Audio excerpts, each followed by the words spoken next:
মিডিয়ার মাধ্যমে আমি আমার রাজ্যের দেশের মানুষের কাছে একটা অ্যাপিল করছি, একটা আবেদন করছি যে আমার পাশে এই ছোট্ট বাচ্চাটির নাম শেখ সাহিল, এর বাড়ি রিপন স্ট্রিট, কলকাতা। নানির বাড়ি আমাদের একদম পাশের গ্রামে, পাশের অঞ্চলে, মুন্ডলিকা অঞ্চলে, আমাদের ফুটপ্রাস পাশের একদম অঞ্চল। এই বাচ্চাটি বিরল রোগে আক্রান্ত। এই আক্রান্ত যে এই আরোগ্য লাভের জন্য যে মেডিসিনের প্রয়োজন আছে, সেই মেডিসিনটা হেভি কস্টলি, 16 কোটি টাকা দাম। সেখান থেকে বিভিন্নভাবে কনসেশন বা ট্যাক্স ছাড় দিয়ে বা সে জায়গায় 9 কোটি টাকা পরিবারকে ব্যয় করতে হবে। 9 কোটি টাকা পরিবার দিলে সে এই মেডিসিনটি পাবে।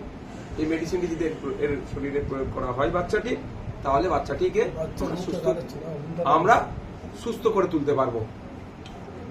তাই আমি সাধারণ মানুষের কাছে অ্যাপিল করব যে একটা পরিবারের ক্ষেত্রে 9 কোটি টাকা অ্যারেঞ্জ করা, আর এই ধরনের প্রান্তিক পরিবার আর্থিকভাবে স্বাবলম্বী নয়, দুঃসাধ্যকর স্বপ্নের ব্যাপার একটা, তাহলে কি এই বাচ্চাটি সুস্থ হবে না? আমরা সবাই যদি একটু একটু করে আগিয়ে আসি, যে যার মতো করে পরিবারটার পাশে দাঁড়াই, তাহলে আর এই পরিবারটা সুস্থ হতে পারে। এর আগেও আমাদের রাজ্যের এই ধরনের কয়েকটি ঘটনা ঘটেছে, আমরাই আমাদের মতো করে তাদের পরিবারের পাশে দাঁড়িয়েছিলাম, ফলে সে অনেকের ওষুধ এসে পৌঁছেছে। আরো কয়েকজনের আছে, তাদের ক্ষেত্রেও বলবো তাদের পাশেও আপনারা দাঁড়াবেন। তবে আমি অতীব দুঃখের সাথে বলছি, আমি অসুস্থ, আমাকে সুস্থ করে তোলার দায়িত্ব হচ্ছে রাষ্ট্রের। আমার মৌলিক অধিকারের মধ্যে পড়ে স্বাস্থ্য পরিষেবা। রাষ্ট্রযন্ত্র আমাদেরকে ক্রমশ শোষণ করছে, কিন্তু আমি অসুস্থ হলে আমাকে সুস্থ করে তোলা না তুলে হাতে কার্ড ধরিয়ে দিচ্ছে। কেউ দিচ্ছে আয়ুষ্মান ভারত কার্ড নামে হাতে, কেউ দিচ্ছে স্বাস্থ্য সাথী কার্ড নামে হাতে। তো এইগুলো আজকে অতীব দুঃখের সাথে বলছি, এটা ছিল রাজ্য সরকার দেখার দরকার।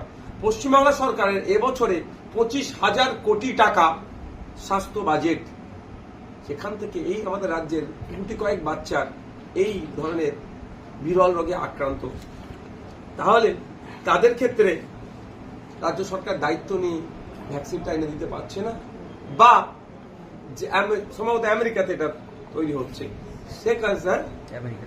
সে কোম্পানির সাথে কথা বলে যাতে রেটের ক্ষেত্রে যেভাবে আকাশ ছোঁয়া দাম, আপনাদের কাছে আমি বলবো রাজ্য সরকারের কাছে আবেদন করতে হবে আমাদেরকে, সাধারণ মানুষেরকে আমি অ্যাপিল করব, যেমন আমরা আজকে আর্থিকভাবে সহযোগিতা করবো এই বাচ্চাটির জন্য, আরো 2-4টি বাচ্চা আমাদের পশ্চিমবাংলা আছে, তার জন্য সহযোগিতা করব, ঠিক কথা। সাথে সাথে রাষ্ট্র রাজ্যকে আমরা প্রশ্ন করব যে আমাদের বাড়ির ছেলে মেয়ে অসুস্থ, সেটা রাষ্ট্রের মৌলিক দায়িত্বের মধ্যে পড়ে, ফান্ডামেন্টাল রাইটস এর মধ্যে পড়ছে যে আমাকে সুস্থ করে তোলার দায়িত্ব হচ্ছে সরকারের। তাহলে আমাকে অর্থ খরচ করে কেন সুস্থ হতে হবে, বা আমার পরিবারের লোককে অর্থ খরচ কেন করতে হবে, এটা প্রশ্ন তুলতে হবে।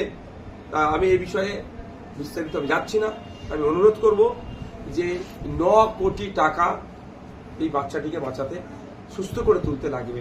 তাই বলবো, আসুন বাংলার মানুষদেরকে বলবো, বাংলার বাইরে যারা আমাদের ভিডিও দেখছেন তাদেরকে বলবো, পরিবারের ব্যাংক অ্যাকাউন্ট ডিটেলস পরিবারেরই থাকবে, আপনারা আপনাদের মতো করে এই ভাইটিকে এই এবং শেখ সাহিল আমাদের বাবুটিকে সুস্থ করে তুলতে আপনারা সাহায্য করুন, সহযোগিতা করুন।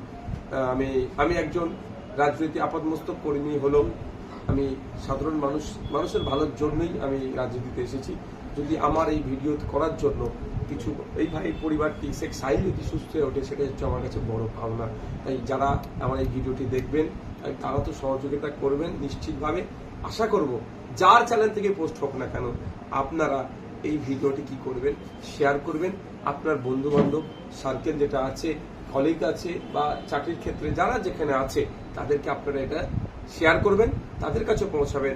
নিশ্চিতভাবে মানবিক দৃষ্টি থেকে তারাও তাদের 1টা টাকা হলেও মানবিক দৃষ্টি থেকে আর একাধিক টাকা হলেও তারা দিয়ে সহযোগিতা করবে, এই আমি আশা করি।